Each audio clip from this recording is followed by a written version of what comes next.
buenos días a todos nuestros asistentes. Soy Lina Garzón y los saludo desde la Vicepresidencia de Promoción y Prevención de Positiva Compañía de Seguros S.A., la aseguradora de todos los colombianos. En Positiva seguimos promoviendo la seguridad y salud en el trabajo. Por esto, el día de hoy iniciamos nuestro taller web con la temática Identificación de peligros, evaluación y valoración de riesgos, foco estratégico en peligro biológico. Nos acompaña la experta Nelly Parra, ingeniera ambiental, especialista en prevención de riesgos profesionales y seguridad industrial. Ingeniera Nelly, bienvenida. Buenos días, muchas gracias, Lina. Buenos días con todos, bienvenidos a nuestro taller de identificación de peligros. Vamos a compartir una hora de mucha riqueza intelectual y de mucho trabajo de promoción y prevención. Muchas gracias, Lina. Claro que sí. Bueno, te dejo con nuestros asistentes para que nos compartas todos tus conocimientos. Muchas gracias. Sin más preámbulos, entonces vamos a ingresar y para ello vamos a iniciar entonces definiendo cuál es el objetivo general de nuestra capacitación el día de hoy. Hoy entonces vamos a suministrar a los participantes un método para identificar peligros, evaluar y controlar los riesgos físicos, químicos, mecánicos, eléctricos, físicos, físico-químicos, ergonómicos, psicolaborales, administrativos, humano, público, y como lo mencionaba en nuestra diapositiva de introducción, vamos a dar foco en lo que es la parte del riesgo biológico. Y obviamente toda esta identificación de peligros y riesgos enfocados a todo lo que son las actividades económicas de nuestras empresas en el país. Veamos que hay unos objetivos específicos que trabajamos desde el tema de la identificación de peligros. Lo primero es pues comprender la importancia de la gestión de riesgo en un sistema de gestión de seguridad y salud en el trabajo. Definitivamente, la base del sistema de gestión de seguridad y salud en el trabajo es esta identificación de peligros. Si hacemos una buena identificación de peligros, vamos a tener la posibilidad de instaurar unos muy buenos controles para todos esos peligros que hemos identificado y de esta manera poder administrar el riesgo. No se nos olvide que nosotros identificamos el peligro y administramos el riesgo. También es importante que tengamos en cuenta que vamos a ilustrar sobre metodologías para gestionar los riesgos. Aquí vamos a hablar específicamente de GTC 45. No quiere decir que sea la única metodología que existen. Existen muchísimas metodologías y ustedes, de acuerdo a la actividad económica que tengan en su empresa, a su conocimiento, a su dominio y a su experticia, seleccionarán la metodología que ustedes consideren es la más conveniente para su gestión. Comprender y aplicar el proceso de identificación de peligros. Si bien es cierto, y ya lo mencionaba, identificamos el peligro, ¿qué pasa entonces con esa administración y con esa valoración del riesgo que nosotros debemos hacer desde el punto de vista cualificativo y cuantitativo? Y obviamente evaluar y aplicar cuáles son las medidas de control eficaces sobre los riesgos, en dónde debemos actuar nosotros, independiente del tipo de peligro, de riesgo que nosotros vayamos a controlar. Recordemos siempre, siempre, siempre que nuestro primer control debería ser la fuente y el último control, nuestro trabajador. Más adelante vamos a ver un poquito por qué.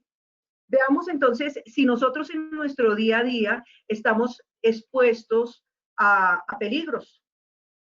¿Qué creen ustedes? Seguramente, ¿cierto? Todos los días y cada momento nosotros estamos expuestos a peligros. Es esencial que todos nosotros conozcamos los riesgos a los cuales estamos expuestos, pero no solamente que conozcamos esos riesgos, esos peligros a los cuales estamos expuestos, sino también de qué manera nosotros los podemos afrontar. Y de acuerdo a ese afrontamiento que yo haga, a ese manejo que yo le dé al peligro y al riesgo, pues seguramente vamos a superarlos. Hoy en día nosotros enfrentamos un enemigo oculto. Ese enemigo oculto llegó para quedarse mucho tiempo entre nosotros. Este es un enemigo que nosotros no vemos porque es microscópico, pero es un enemigo que nos está generando mucha siniestralidad, y que sus consecuencias en muchas ocasiones puede llegar a ser mortal. En aquellas ocasiones en las cuales no es mortal, puede dejar secuelas en las personas con las cuales hace contacto y en donde llega él a desarrollarse. Nosotros en el día a día hacemos muchas actividades que consideramos son cotidianas, por ejemplo, tomar una ducha. Y acá cabe entonces la pregunta, ¿será que nosotros cuando estamos en la ducha corremos peligros? ¿Será que allí tenemos riesgos? ¿Será que de pronto si utilizamos calentador el agua puede llegar a caer muy caliente? ¿Cómo controlo ese peligro y ese riesgo? ¿Será que el piso puede ser muy liso y me puedo caer? Recordemos nosotros que estadísticamente en el hogar uno de los sitios más peligrosos y donde se presentan fatalidades es en el baño. Ver la televisión. Ay, pero algo tan sencillo como ver la televisión y que es una actividad cotidiana que hace Hugo, Paco, Luis, ¿eso me puede llegar a mí a generar peligros y riesgos? Claro. ¿Qué tipos de peligros y riesgos? Primero, ¿cuál es la posición que estás utilizando cuando tú te sientas o te acuestas a ver televisión? ¿Cuál es la cercanía del televisor? ¿Qué tan ventilada es tu habitación? ¿Qué tipo de películas ves? Luego, caminar por la calle sin tapabocas. Bueno, pero es que nos han dicho que debemos usar el tapabocas, sí, pero lo estás usando adecuadamente. ¿Realmente estás protegiendo la nariz y la boca y realmente estás teniendo los cuidados que nos han sugerido a través de todos los medios? Hacer deporte sin el distanciamiento social. Pero es que, pues, si yo cómo voy a hacer deporte con distanciamiento social, pues entonces mejor no juego, vale, mejor no juegues. ¿Por qué? Porque todos estos peligros cotidianos que nosotros tenemos en nuestro día a día, si nosotros no sabemos cómo administrarlos, si no sabemos cómo identificarlos y si nosotros no sabemos cómo superarlos, muy seguramente nos pueden llegar a generar accidentes, que si son en la casa, pues no serían accidentes de trabajo, ¿cierto? Y obviamente podría llegar también a dejar en nosotros enfermedades. ¿Será que subir y bajar escaleras nos puede llegar a causar a nosotros algún riesgo? Podría ser, ¿cierto? ¿De qué depende el peligro? Subir y bajar escaleras, de hecho, ya es un peligro. ¿Por qué? Porque estoy cambiando de nivel. ¿En qué momento yo administro ese peligro? Cuando yo identifique el riesgo. ¿Cuál es el riesgo? Caerme, tropezarme. ¿Cómo lo voy a administrar? Usando el pasamanos. Entonces, ¿qué hago? Yo me agarro del pasamanos para subir y bajar las escaleras. No llevo mis manos ocupadas con computadores, paquetes y demás. Veamos entonces qué es todo esto, cómo nosotros lo vamos a gestionar, cómo vamos a trabajar la gestión del riesgo. Lo primero es que identifiquemos que la gestión del riesgo es un proceso de aplicación sistemática de modos. ¿Qué quiere decir esto? Que nosotros tenemos diferentes métodos para hacer esa aplicación sistemática. Sistemática quiere decir consciente, quiere decir frecuente, quiere decir bien hecha. Quiere decir, habiendo identificado qué es lo que yo tengo que hacer, empiezo a desarrollar esta aplicación sistemática de métodos. ¿Cuál método? El que ustedes quieran. Nosotros en Colombia, muchas empresas, trabajamos con la Guía Técnica Colombiana 45, pero no quiere decir que esto es una camisa de fuerza y que todos tenemos que utilizar la GTC 45. No, tú puedes utilizar la metodología que tú quieras siempre y cuando esa metodología te permita identificar el peligro, estimar, valorar y administrar el riesgo. ¿Esto para qué? Yo necesito que esta metodología me lo permita porque nosotros debemos de tener una jerarquía en el control de los peligros y de los riesgos. Para poder establecer esa jerarquía, yo tengo que saber cuáles peligros, cuáles riesgos tengo en la empresa y cuánto me representa a mí en la escala de riesgos cuando yo realizo la calificación. Entonces, ahorita vamos a ver un poquito cómo se hace eso. En la identificación, evaluación y control de riesgos, y lo decía al comienzo, ella es la base, el identificar el peligro, el saber administrar el riesgo, es la base para que yo pueda tener un muy buen trabajo de sistema de gestión de seguridad y salud en el trabajo. Veamos entonces qué es el riesgo. Muchas veces nosotros hablamos de peligro y de riesgo, pero no sabemos cuál es la diferencia entre ellos. Entonces, el riesgo básicamente está constituido por la gravedad, es decir, por la severidad, por el daño que puede llegar a causar. Cuanto mayor riesgoso sea, me indica a mí que tengo un peligro de mayor importancia. Si es un peligro de mayor importancia y es muy riesgoso, seguramente yo lo tendré dentro de los peligros críticos para dentro de mi jerarquía, dentro de mi control, darles prioridad para ejecutar. Para el caso de los peligros que se derivan en incidentes, el nivel del riesgo corresponde a la probabilidad de ocurrencia. ¿Qué es la probabilidad? La probabilidad es la posibilidad de que un evento no deseado se cristalice. Es decir, que un evento no deseado ocurra. Entonces, cuando a mí me están diciendo que yo tengo una probabilidad, una posibilidad de que un evento no deseado ocurra, me están hablando entonces de que yo tengo un peligro y que ese peligro me puede llegar a generar a mí una severidad, es decir, el daño, la gravedad, qué tan grave puede llegar a ser y qué lesiones se me pueden llegar a mí a generar a partir de ese peligro que yo ya identifiqué. Entonces, existe una ecuación que nos dice que el riesgo, la P es la probabilidad y la S es la severidad. ¿Por qué es importante esto? Porque más adelante vamos a ver que nosotros contamos con una tablita para poder calcular ese riesgo, probabilidad por severidad. Para el caso de la higiene ocupacional o la higiene laboral, el riesgo estará dado generalmente por la concentración del contaminante y el tiempo de exposición a ese contaminante. Pero aquí nosotros no podemos desconocer. Hay 4 variables en higiene laboral que nosotros debemos de tener en cuenta. Una, como nos lo está diciendo aquí, es la concentración de la sustancia. La otra es la susceptibilidad del organismo. Nosotros todos no somos iguales. La frecuencia de exposición, es decir, cuántas veces al día me expongo, y el tiempo de exposición. No es lo mismo estar 10 minutos a estar 1 hora u 8 horas. Con estas variables es que nosotros vamos a determinar ese nivel de riesgo. ¿Cómo lo hago? Voy a simplemente, recuerden ustedes que en la parte de higiene necesariamente tenemos que medir. Yo tengo que medir el contaminante o cualquier otro factor ambiental que yo tenga, porque puede ser, por ejemplo, temperatura, o pueden ser radiaciones, presiones.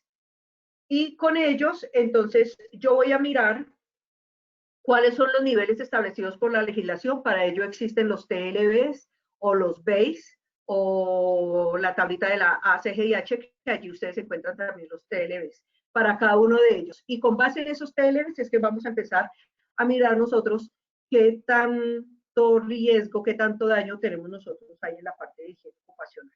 Entonces, dentro de los riesgos, nosotros podemos hablar del riesgo puro, que es el riesgo evaluado sin considerar la aplicación de medidas de control sobre este. Es decir, yo llego y evalúo el riesgo, ya sé que lo tengo allí, pero todavía no he tomado ninguna medida de control. Tengo otro que es el riesgo aceptable. Ese riesgo aceptable es cuando yo ya he tomado algunas acciones para reducirlo a un nivel que yo digo puede ser tolerado por la organización. ¿De qué depende cuando yo decido que puede ser tolerado por la organización? Depende de qué tanto involucramiento yo tengo y qué tan peligroso o qué tan riesgoso puede ser que yo deje ese riesgo aceptable ahí o ese riesgo latente.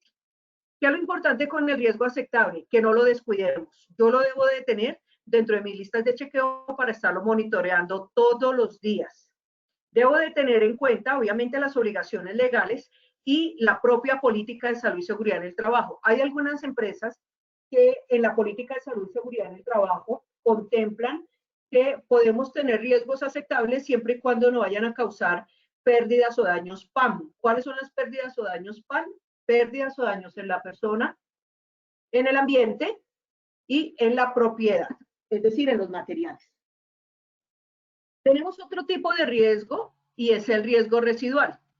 Este riesgo es resultante de la evaluación después de que yo ya he aplicado la totalidad de las medidas para el control del riesgo. Es decir, yo apliqué todas las medidas que podía en ese momento, pero aún, y muy a pesar de nosotros, habiendo aplicado estas medidas, me queda un riesgo allí. Eso es lo que nosotros conocemos como el riesgo residual, ese riesgo que queda, que yo debo seguir administrando, que no debo despreciar, pero sobre todo que yo no debo descuidar. Ese es el riesgo, ese es el hijito al que nosotros tenemos que estar visitando todos los días. Y cuando hablamos de la evaluación del riesgo, pues es el proceso de evaluación del riesgo derivados del peligro, teniendo en cuenta la adecuación de los controles existentes, las tomas de decisiones y si el riesgo es aceptable o no. Ojo cuando vayamos a hacer toma de decisiones. Cuando nosotros hacemos toma de decisiones, muchas veces las hacemos apasionados, las hacemos con la emoción del momento o con el sentimiento del momento. Es importante que no lo hagamos de esta forma. Tomémonos el tiempo para tomar una decisión basada realmente en lo que es el peligro o el riesgo. ¿Qué es lo que me está generando allí y qué me podría llegar a generar? Para eso hay un ejercicio de proyección que nosotros podemos hacer y es, ¿qué pasa si la famosa metodología del what if? Y es nosotros preguntarnos muchas veces, ¿qué pasa si la gotera continúa? ¿Qué pasa si el hueco se hace más grande? ¿Qué pasa si la gotera hace contacto con el piso? ¿Qué pasa si una persona se para en él? ¿Qué pasa si la persona se resbala? Y así vamos nosotros mismos haciendo un cuestionamiento y de esa forma podemos llegar a tener una muy buena evaluación del riesgo. Veamos entonces que esta evaluación del riesgo nosotros tenemos varias situaciones que de pronto aclaran un poquito más de lo que estamos hablando. Vamos a hablar entonces de qué es la higiene ocupacional. Esa higiene ocupacional es la disciplina cuya gestión se centra en identificar, evaluar y establecer controles sobre sus contaminantes u otros factores, peligros presentes en los ambientes laborales que afectan la salud. Es decir, que cuando nosotros hablamos de higiene ocupacional o de higiene laboral, estamos hablando de ¿qué? De prevención de enfermedades laborales. Y para ello nosotros hablamos ya de lo que tiene que ver con el decreto 1477 del 5 de agosto del 2014. Allí encontramos los 5 factores de riesgo, las enfermedades directas y los grupos de peligro, ¿cierto? Los grupos de enfermedades. Veamos entonces qué medidas de control nos están diciendo que podemos aplicar. Primero, técnicas utilizadas para disminuir la probabilidad. ¿Qué es la probabilidad? La posibilidad de ocurrencia de los peligros. Pero también podemos aplicar técnicas para disminuir la severidad, es decir, el daño, la consecuencia. Y las medidas utilizadas para el control de los riesgos, ¿cuáles son? Son muchísimas y son variadas. La base y definitivamente lo que nosotros tenemos que enfocarnos es en las condiciones de trabajo y en las conductas de las personas. Aquí en las conductas de las personas, cuidado, porque nosotros aquí tenemos que tener en cuenta que estamos trabajando con el ser emocional. A veces a nosotros se nos olvida ponernos en los zapatos del otro. Y recordemos que las conductas de las personas tienen un porcentaje bien importante en la ocurrencia, sobre todo de los accidentes, porque recuerden que el accidente es ya, es en este momento, con causa o con ocasión. Es decir, que en la conducta de la persona yo debo de tener en cuenta la actitud, el comportamiento y la emoción de la persona. Hoy en día nosotros estamos trabajando mucho en lo que es la toma de decisiones conscientes. Estamos trabajando mucho en el ser. Estamos trabajando mucho en el ponte en los zapatos del otro y mira qué necesidades tienes y si tú lo harías o por qué el comportamiento de él. Recordemos nosotros que la actitud es el querer hacer y en ese querer hacer, yo quiero hacerlo, ok, pero ¿tiene la competencia? Nosotros también ya estamos hablando de la seguridad basada en competencias, ¿no? Y cuando él lo quiere hacer, su comportamiento es cómo lo va a hacer. Entonces, aquí en esta parte de conductas de las personas, es un capítulo que nos llevaría a nosotros muchísimas horas a hablar para poder identificar cuáles son las desviaciones más frecuentes que se presentan en ellos, en nosotros como seres humanos y por qué lo hacemos. Y luego tenemos la matriz de peligros, de ella vamos a hablar nosotros ampliamente hoy, y básicamente hablamos de que es una planilla. Esa planilla ustedes la pueden hacer en Excel, la pueden hacer en PowerPoint, en Word, en la herramienta que ustedes mejor manejen, no importa. En ninguna parte dice que obligatoriamente es una camisa de fuerza, la tengo que hacer en Excel. ¿Qué es lo importante? Que en esa planilla nosotros incluyamos los procesos, las actividades, las tareas, los cargos, no nombres, cargos, el peligro que identificamos, la evaluación del riesgo y las medidas de control de esos riesgos, es decir, cómo lo voy a mitigar, cómo lo voy a administrar. Y como ya les dije, pues el formato puede ser diseñado como ustedes quieran. A veces nosotros tenemos unos genios de informática en la empresa, aprovechémoslos. Ahí con ellos podemos hacer muchas cosas.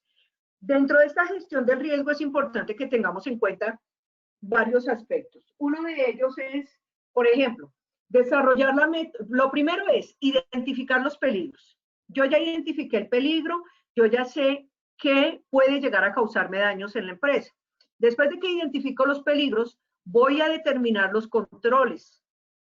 Entonces, ¿qué tipo de control voy a aplicar aquí? Llámese eliminación, sustitución, un control administrativo, un control de ingeniería, elementos de protección personal.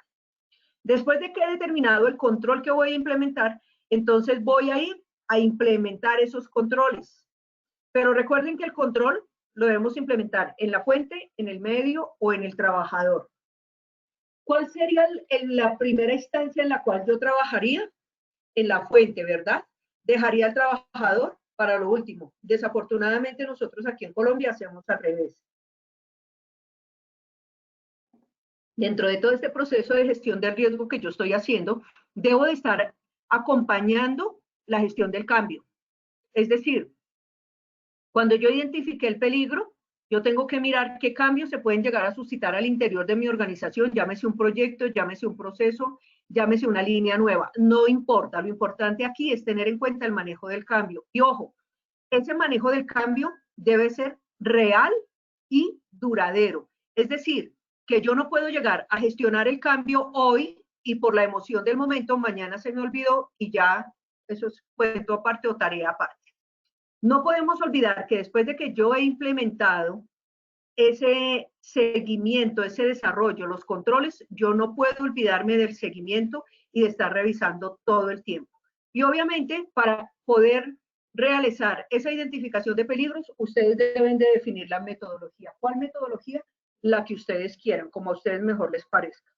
Dentro de todo este paquete tenemos la identificación de peligros. Es un proceso preventivo. O sea, cuando yo estoy identificando el peligro, lo que yo estoy haciendo es adelantándome a un suceso que pueda llegar a ocurrir y que está en mis manos procurar trabajar para que esto no suceda. Por eso es que hablamos de que la identificación de peligros es el punto inicial de la gestión del riesgo. Mire que la palabra gestión, ¿qué significa para nosotros gestionar? Significa hacer, desarrollar, elaborar, proyectar, seguir, acompañar. Entonces, en este punto inicial de la gestión siendo el punto inicial de la gestión de riesgos, pues nosotros no podemos entonces despreciar ni olvidar al señor peligro.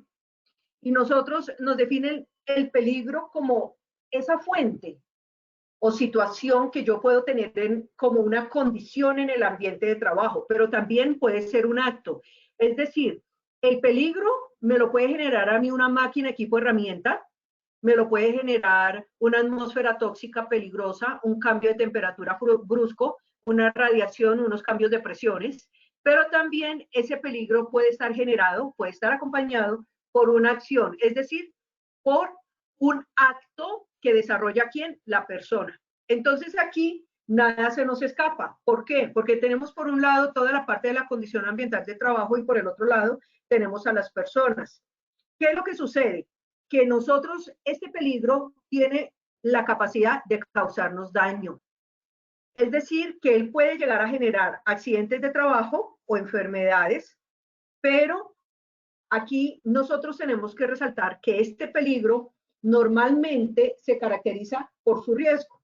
Entonces, lo primero que nosotros tenemos que hacer en el ámbito preventivo es identificar esos peligros que están allí latentes, presentes en los puestos de trabajo. En esos puestos de trabajo, entonces, ¿yo qué hago? Tengo la fuente, mi máquina, equipo, herramienta. Tengo una situación de riesgo y tengo la acción de una persona. Ellos tres acompañados me están generando a mí un peligro. Muchachos, tengamos en cuenta aquí algo. Nunca un accidente va a ocurrir por casualidad. Nunca una enfermedad laboral es porque soy de malas o porque me levanté con el pie izquierdo. jamás. Siempre, tanto el peligro como esa situación de riesgo van a estar acompañadas de otros factores de riesgo que nos hablan. A nosotros los riesgos nos hablan. Lo que pasa es que a veces nosotros como que se nos convierte todo en paisaje y no tenemos esa sensibilidad de ver que algo está sucediendo y que una situación, una desviación, por pequeña que sea allí, puede llegar a causarnos a nosotros una pérdida. Miremos dentro de esa parte de la identificación de peligros, entonces, por ejemplo, tenemos el ambiente. Y aquí en el ambiente nos está diciendo que involucra todo el entorno, agentes existentes, es decir, ruido, gases, vapores, solventes, neblinas, lluvia, temperaturas bajas o temperaturas altas. También incluye toda la parte de los muebles, de las instalaciones, de qué color es el piso, de qué color es la pared, cómo funcionan las luminarias. Pero también debemos de tener en cuenta en esa identificación de peligros a los equipos. ¿Por qué? Porque los equipos hacen parte de nuestro día a día, de nuestro trabajo. Y él se refiere básicamente a todo lo que son las herramientas y la maquinaria. Y aquí en todo esto lo que son las herramientas y la maquinaria, ¿qué debemos de tener en cuenta nosotros? Por ejemplo, si la maquinaria o el equipo me está generando a mí, por ejemplo, temperaturas altas, si es un equipo rotativo, si, por ejemplo, al equipo le quitaron las guardas de seguridad, ¿quién las quitó? ¿Quién? ¿Cierto? Ya hablo de personas. Y hablamos obviamente de la gente y no podemos olvidar que los errores humanos o fallas de las personas están aquí, latentes en esta identificación de peligros, y ya expliqué la parte de actitud y comportamiento, el por qué. El famoso sastre cantinero, que es el sastre peluquero cantinero de la empresa y quiere hacer de todo. Y todas se la sabe y en todo lado quiere estar. Cuidado con eso, porque esta persona no está mal que sea proactiva, pero somos nosotros, líderes del sistema de gestión, usted, compañero del otro, de empezar a ayudar a organizar que esa persona sí trabaje en lo que él de pronto puede tener las habilidades, pero sin que genere riesgos para él ni para quienes le rodean. Y tenemos toda la parte de materiales, la carga, sustancias o elementos, sacos, cajas, sustancias peligrosas, etc. Miren que acabamos de tener un accidente gravísimo por allá por el norte de Colombia, ¿no? Una sustancia peligrosa que era transportada, el carro se volcó, ya teníamos ahí una pérdida a la propiedad. No habían pérdidas humanas, pero una mala administración del peligro, una mala administración del riesgo, teniendo nosotros legislación, porque tenemos la resolución 1223 del 2014 para todo lo que es el manejo de sustancias peligrosas, el transporte, y miren lo que sucedió. ¿Cuántos muertos llevamos a hoy? Muchos. Pero como no es suficiente todo esto que nosotros tenemos aquí en ambiente, en equipos, en gente y en materiales, entonces les voy a dejar unas fuentes que son las que nos sirven a nosotros para identificar el peligro. ¿Cuáles son esas fuentes? Primero, análisis de puesto de trabajo. Sí o sí tenemos que hacer análisis de puesto de trabajo, por ejemplo, cuando nos piden a nosotros para calificar una enfermedad laboral. Nosotros, desde el sistema de gestión, debemos de tener el análisis de puesto de trabajo. También nos lo pide higiene laboral y nos lo pide el decreto 1072 del 2015. Realizar inspecciones. Las inspecciones yo las puedo realizar de dos formas, programadas, o puedo realizar simplemente inspecciones que yo no necesariamente las tengo que tener programadas. Aquí tener en cuenta, por favor, las inspecciones preoperacionales y operacionales, que agrega mucho valor a la identificación del peligro, la identificación preoperacional. ¿Por qué? Porque me estoy anticipando al riesgo, es decir, estoy yendo a identificar que puedo llegar a tener aquí una pérdida, pero si yo la identifico, tengo claro cuál es la pérdida que se me puede generar y tengo claro cómo voy a ejercer el control, pues ustedes no van a tener accidentes ni enfermedades laborales. Las observaciones. Ha estado de moda durante mucho tiempo la observación enfocada al comportamiento.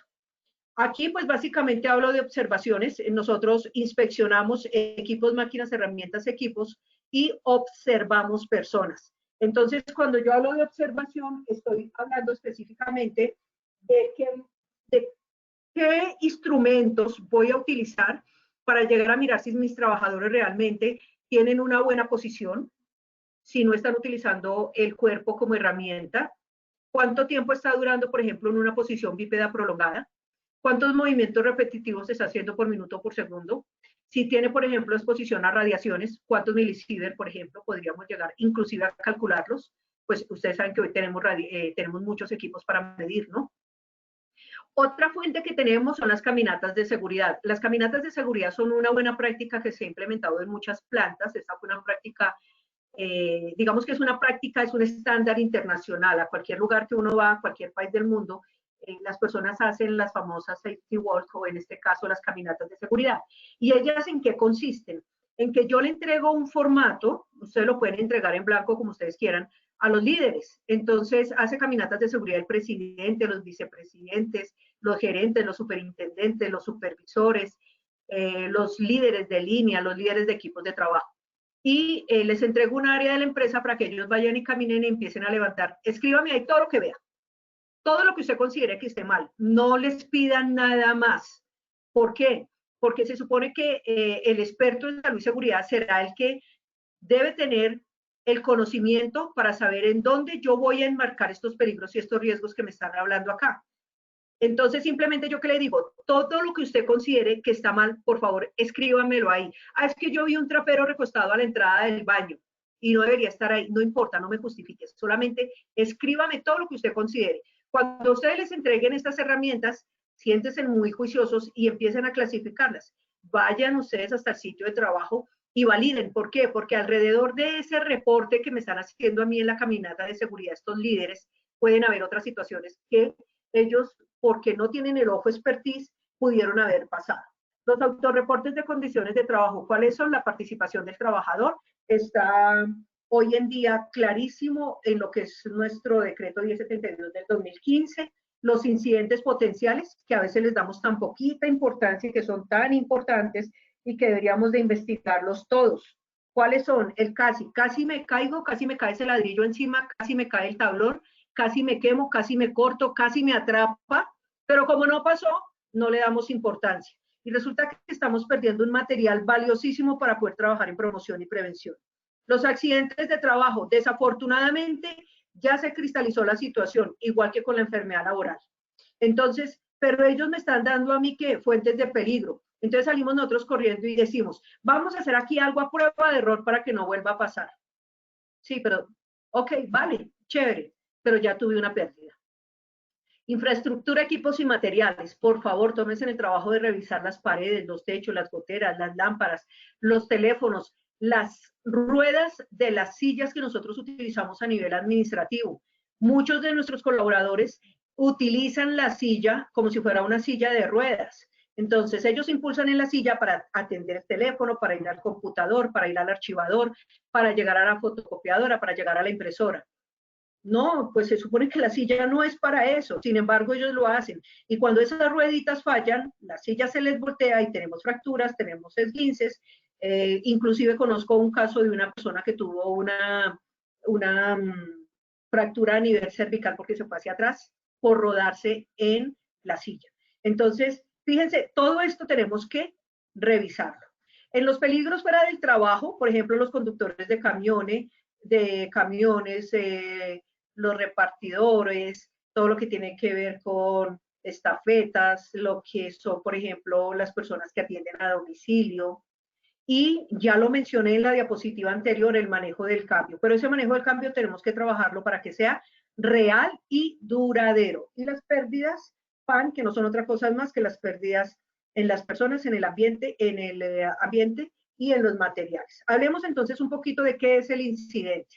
Este evento que causa daño o que podría haber causado daños más severos pueden ser, por ejemplo, está con todo lo relacionado a lo que son lesiones o enfermedades en el trabajo. ¿Por qué? Porque aquí entonces nosotros enmarcamos el accidente, que ya es el hecho cristalizado, el casi accidente o el cuasi accidente o el incident potential o el high potential o el near miss, como ustedes lo quieran llamar. Con todas esas términos lo encontramos en la literatura y bueno, hoy en día son muy utilizados aquí en Colombia estos términos. Y obviamente también puede llegar a generarme una situación de emergencia. Entonces, ¿qué es importante? Y por favor, llévenlo para ustedes. Si ustedes son juiciosos y ustedes investigan todos los incidentes, les aseguro que sus estadísticas de accidentalidad y de enfermedad laboral se van a ver reducidas. Claro, no es solamente investigar el incidente, ¿no? También es tomar acciones de promoción y prevención para controlar Todos esos pequeños riesgos que están allí que me están generando incidentes. ¿Por qué? El incidente me habla. Los invito a que revisen la pirámide de Heinrich, la pirámide de Dupont, donde nos dicen a nosotros cuántos incidentes necesitamos para llegar a una fatalidad. Ellos hablan de 30.000 incidentes, pero si yo tengo una planta con 1.000 personas y cada persona en el día causa 3 desviaciones, entonces, fácil, ¿cierto? Miremos entonces los peligros en el trabajo. Acá los peligros en el trabajo nos hablan a nosotros de que los peligros hacen parte integral de las actividades del ser humano. Claro, qué chévere que nosotros nos pudiéramos meter en una urna de cristal y que no pasara nada más, ¿cierto? Pero también es importante que nosotros sepamos que si ellos hacen parte integral de nuestra vida, pues nosotros tenemos que administrarlos. Y obviamente el trabajo no es la excepción. Entonces miremos algunos riesgos en el trabajo. Nosotros tenemos aquí biológico, que era, sí, era importante dependiendo de la actividad económica, pero como que no era relevante, ¿cierto? Y dentro del biológico tenemos todo lo que son los virus, bacterias, hongos, parásitos, riquezas, picaduras, mordeduras, fluidos o excrementos. Muy de moda hoy. Tenemos el riesgo químico, que lo constituyen gases, vapores, solventes, humos metálicos, no metálicos, neblinas, polvos orgánicos e inorgánicos, fibras y material particulado. Tenemos el riesgo biomecánico, también conocido como ergonómico, y en él encontramos todo lo que son posturas, fuerza, movimiento repetitivo, manipulación manual de cargas. Tenemos el riesgo físico, y dentro del riesgo físico encontramos iluminación, radiación, presiones, vibraciones, ruido, temperaturas. Psicosocial, muy de moda hoy por el trabajo en casa. Y en el psicosocial nos habla de gestión organizacional, características de la organización, condiciones de la tarea, interfase persona-tarea y jornada de trabajo. No estoy diciendo que el trabajo en casa sea malo, cuidado con eso. Es bueno y ha ayudado mucho, pero por favor establezcan los horarios de trabajo para que a las 12 de la noche ustedes no estén enviando correos. Condiciones de seguridad, tenemos toda la parte mecánica, eléctrica, locativa, tecnológica, accidentes de tránsito, público, trabajo en altura y espacios confinados. En trabajo en altura ya tenemos reglamento para trabajo en altura, ¿cierto? Y para trabajo en espacios confinados también. Antes de irnos a la pandemia, el 24 de febrero, alcanzamos a tener la resolución 0491 del 2020, que nos da todo lo que debemos de trabajar en espacios confinados que tenemos que cumplir. Y tenemos los fenómenos naturales, sismo, terremoto, vendaval, inundación, derrumbes y precipitaciones. Y tengan mucho cuidado cuando ustedes estén haciendo la matriz de peligros. ¿Por qué? En alguna matriz de peligros, por allá por el eje cafetero, encontré que en una matriz de peligros decían que uno de los peligros que ellos tenían eran los fenómenos naturales, por tsunami. Entonces, ok, vale. Bueno, creo que el mar estaba un poquito lejos de allí para poderlo catalogar como tsunami. Vamos a hablar entonces un poquito de lo que es el riesgo biológico. Este riesgo biológico está constituido por virus, bacterias, hongos, parásitos, picaduras, mordeduras, fluidos, excrementos. Hoy nosotros hemos identificado el peligro. ¿Cuál es el peligro? El COVID-19.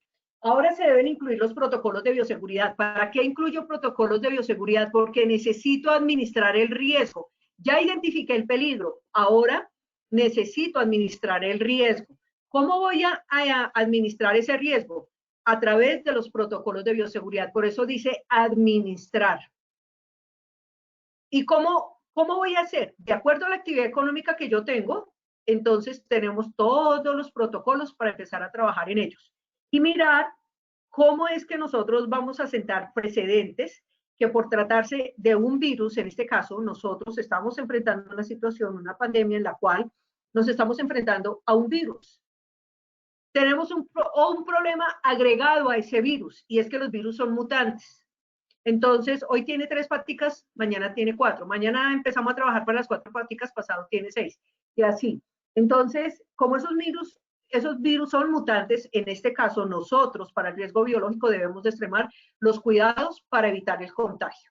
Entonces, ¿qué tenemos que hacer? No solamente aplicar los protocolos de bioseguridad estando dentro de la empresa. Nosotros como trabajadores debemos de ser responsables con nuestra salud y con nuestra vida.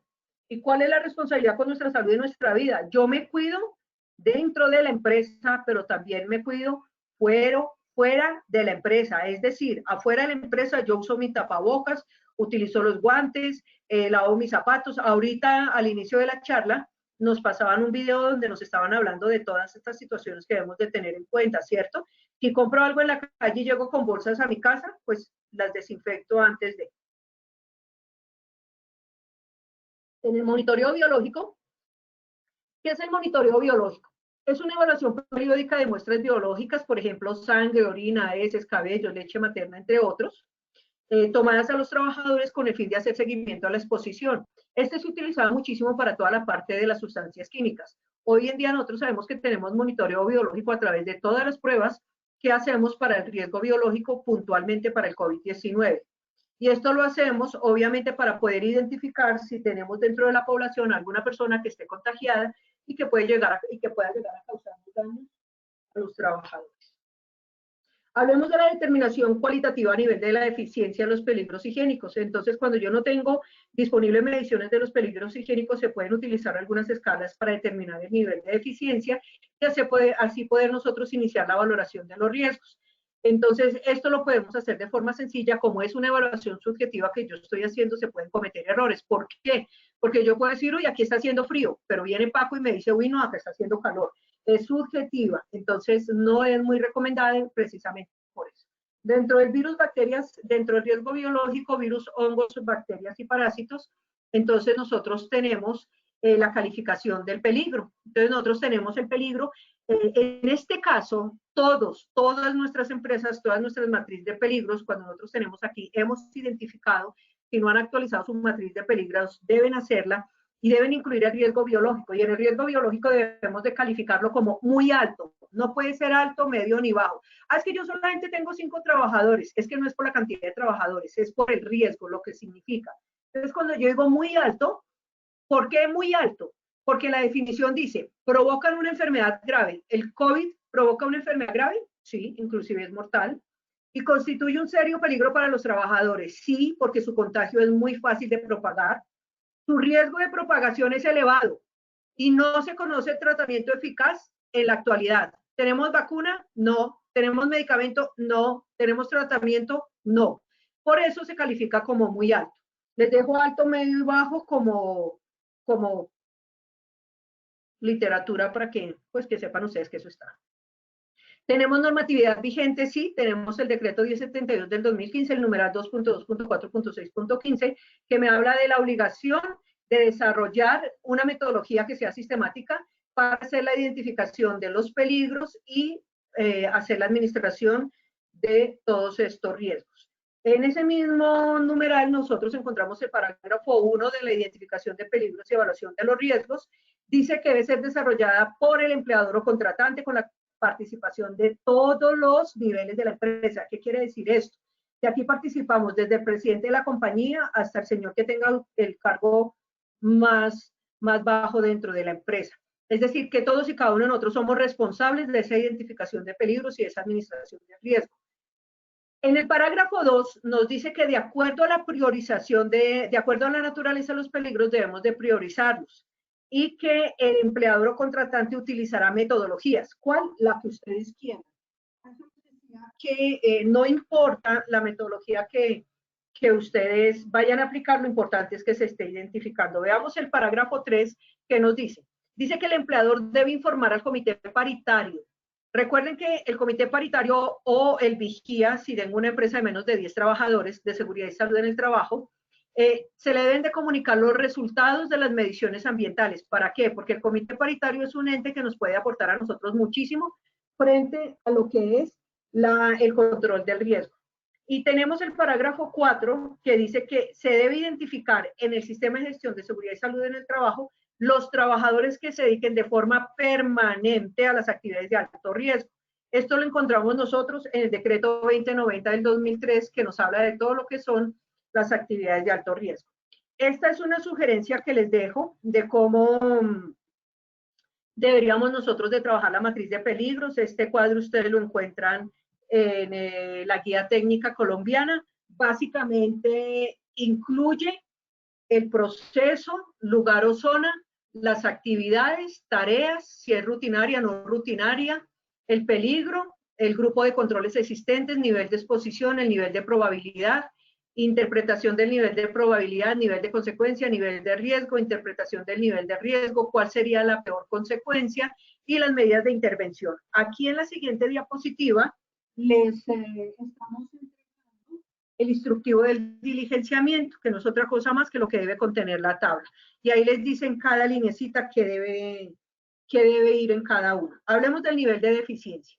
Ese nivel de deficiencia es la magnitud de la relación que se espera entre el conjunto de peligros detectados y su relación causal directa con posibles incidentes. Entonces, también aquí en este cuadro, ustedes pueden ver fácilmente, él va desde muy alto hasta abajo.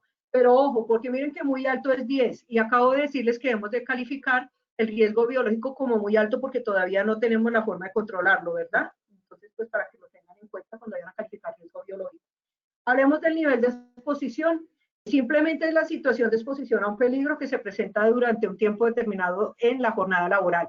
Y ella va donde es continua, el mayor es 4 y la esporádica es 1. Todo esto les va a servir a ustedes ¿para qué? Para ir montando todo lo que es su matriz de peligros y de riesgos. Hablamos del nivel de probabilidad, es decir, del nivel de posibilidad.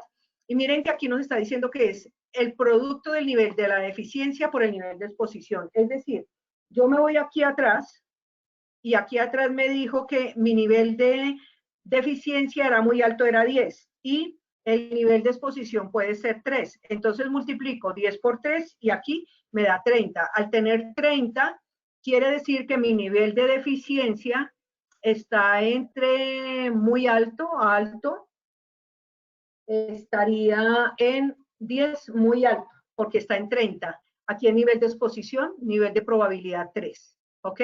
Entonces, para esto es que nos sirven estas tablitas. Miremos entonces el nivel de consecuencia aquí, el nivel de riesgo por la intervención, nivel de riesgo es igual al nivel de probabilidad por el nivel de consecuencia. Solamente, y de acuerdo a la resolución 2647 del 2008, riesgo psicosocial, habla de que se debe determinar el nivel de riesgo para los riesgos psicosociales a través de la aplicación de las baterías de riesgo psicosocial, también hoy en día reforzadas por la resolución 2404 del año 2019. Miremos la medida de la severidad de las consecuencias. Entonces, esta es la severidad. Severidad es igual a consecuencia y a daño. Si es mortal o catastrófico, 100. Y si tú ya traías de atrás 30, son 300. Entonces, toda la tabla te va sumando de acuerdo a la identificación de peligros y riesgos que tú vayas haciendo. Luego miramos la determinación del nivel del riesgo. Y aquí básicamente es la magnitud del riesgo que resulta del producto entre el nivel de probabilidad por el nivel de consecuencia. Es decir, de aplicar esta tablita anterior con esta. Aplicando esas dos tablitas, vamos a tener como resultado la determinación del nivel de riesgo. Aquí básicamente nos da el nivel de riesgo si es 1, 2, 3, 4 y nos da la calificación a lo que corresponde. Ese resulta de, como ya lo dije, del nivel de probabilidad por el nivel de consecuencia. Y tenemos aquí ya todo lo que es la parte de cuáles son esos controles que yo debo aplicar cuando tengo mi identificación de peligros y de riesgos. Entonces, tengo todo lo que es la eliminación del peligro. ¿Puedo eliminar el peligro definitivamente? Sí, puede ser. ¿Por qué? Porque es un hueco que estaba sobre el pasillo por donde pasaban mis colaboradores todos los días. Yo vine y lo tapé. Entonces, sí, yo lo eliminé definitivamente el peligro y ahí en esa situación. ¿Será que yo debo de hacer algún monitoreo, algún seguimiento, algún acompañamiento para asegurarme que ese peligro realmente quedó eliminado? Claro, recuerden que nosotros no podemos perder. Es que estos peligros y estos riesgos para nosotros se nos convierten en la labor obligada de todos los días de ir a revisar qué está sucediendo con esos peligros que yo aparentemente ya controlé y que de pronto no se me vayan a volver a despertar. Entonces, tengo también aquí ya el sustitución.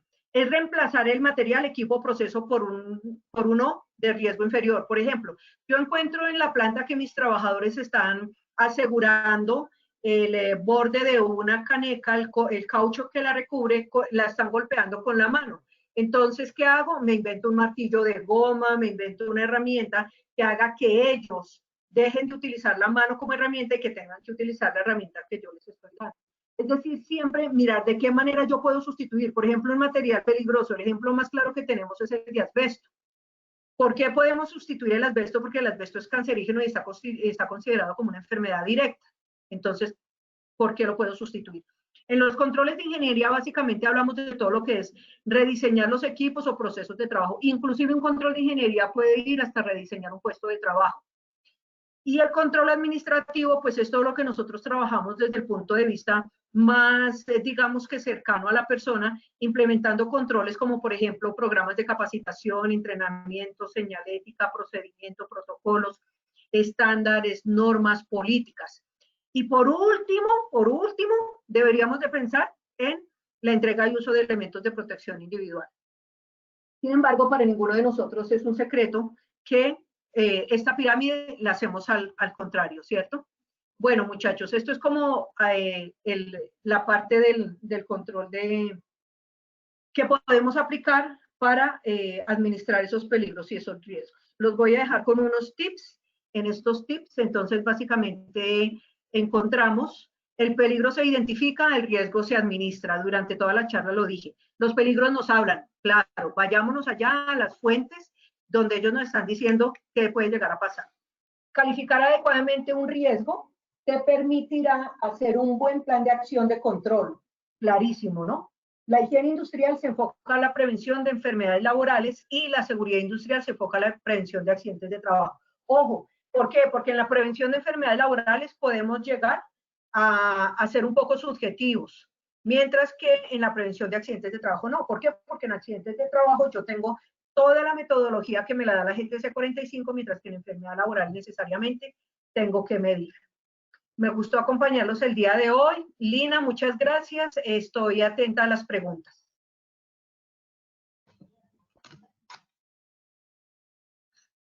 Claro que sí, ingeniera. Agradecemos esa información tan valiosa que has brindado el día de hoy para todos nuestros asistentes. Te invito a que por favor me acompañes con tu cámara para responder las preguntas de nuestros asistentes. Bueno, tenemos una pregunta acá. Desde Medellín, Luis Mora nos pregunta, ¿estamos obligados a utilizar la GTC 45 para identificar los peligros?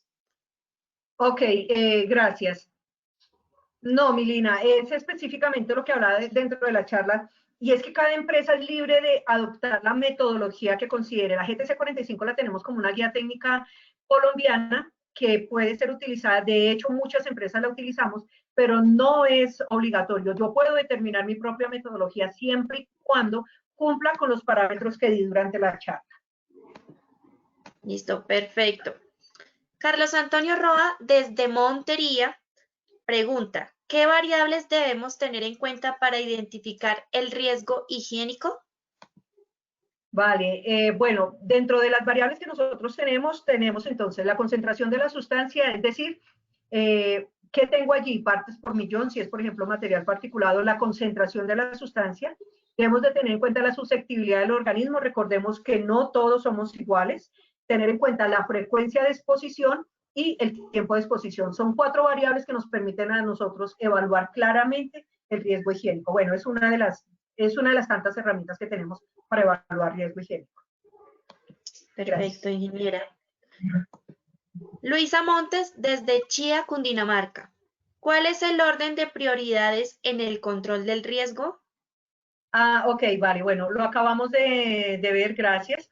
Tenemos eliminación, la sustitución, los controles de ingeniería, los controles administrativos y los últimos que deberíamos aplicar, elementos de protección personal. La recomendación aquí es que tratáramos siempre de trabajar en esa pirámide y tratar de hacer siempre la intervención primero en la fuente. Perfecto, listo. Una cuarta pregunta, desde Bogotá. Miguel Andrade, teniendo en cuenta que el riesgo biológico no siempre se puede percibir a simple vista, ¿qué medidas podemos proponer para controlarlo? Perdona, ¿me puedes repetir? Señora. ¿Me puedes repetir teniendo en cuenta que? Teniendo en cuenta que el riesgo biológico no siempre se puede percibir a simple vista, ¿qué medidas podemos proponer para controlarlo?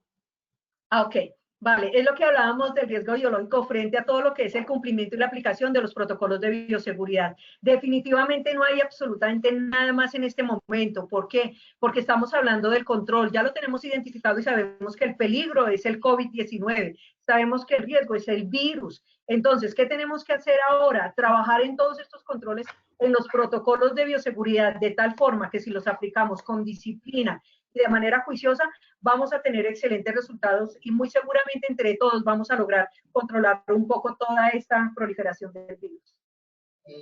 Perfecto. Bueno, y tenemos la quinta y última pregunta.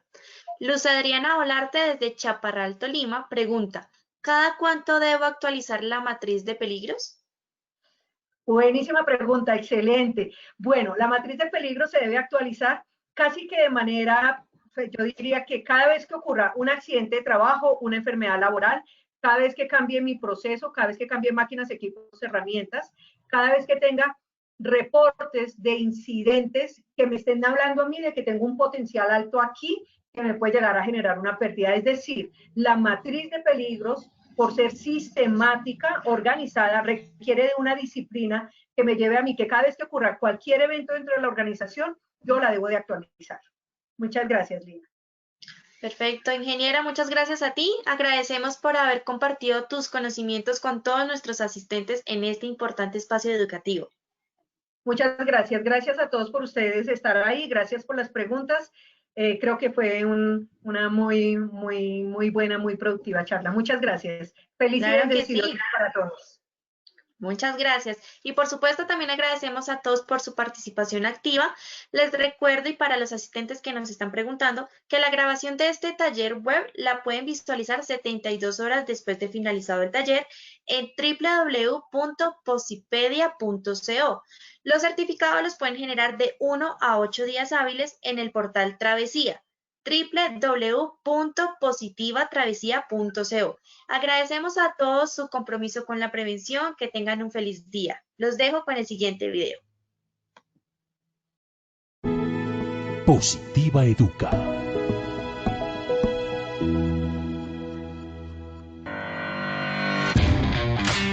Consejos positivos para cuidar nuestra salud ante el COVID-19. Si sales de casa,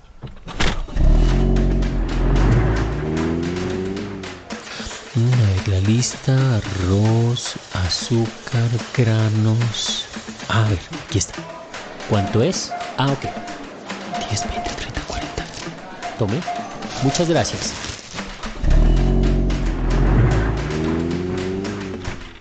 Hola, papi. Hola, mi amor. Papi, ¿te lavaste las manos? Lávate las manos frecuentemente. ¿Por qué? Porque bañar nuestras manos con agua y jabón mata el virus, si este está en manos. Y de esta forma estaremos seguros y nos conservaremos positivamente saludables. Por eso mantente informado y sigue las recomendaciones de tu ARL Positiva. Porque Positiva siempre está contigo. Te cuidamos, te ayudamos, te educamos. Y a través de nuestra página web www.positiva.gov.co y www.posipedia.co hemos puesto todos nuestros desarrollos para protegerte integralmente. Es tu protección nuestra prioridad. Positiva te acompaña.